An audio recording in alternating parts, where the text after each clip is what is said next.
After a detailed assessment of the evolving macroeconomic and financial developments and the outlook, of course, the Monetary Policy Committee decided unanimously to keep the policy repo rate unchanged at 6.5%. Consequently, the standing deposit facility rate remains at 6.25%, and the marginal standing facility, that is MSF rate, and the bank rate at 6.75%.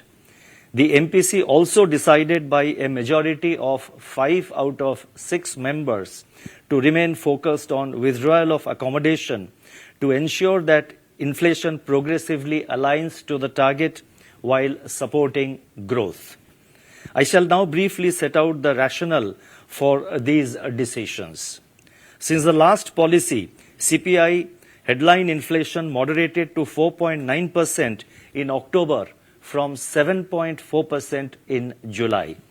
The moderation was observed in all components of CPI, namely food, fuel, and core, that is CPI excluding food and fuel. There has been broad-based easing in core inflation, which is indicative of successful disinflation through monetary policy actions. The near-term outlook, however, is masked by risks to food inflation, which might lead to an inflation uptick in November and possibly in December.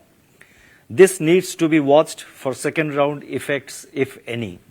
Domestic economic activity is holding up well as assessed in the previous MPC meetings and as reflected in the GDP growth for the second quarter of this year.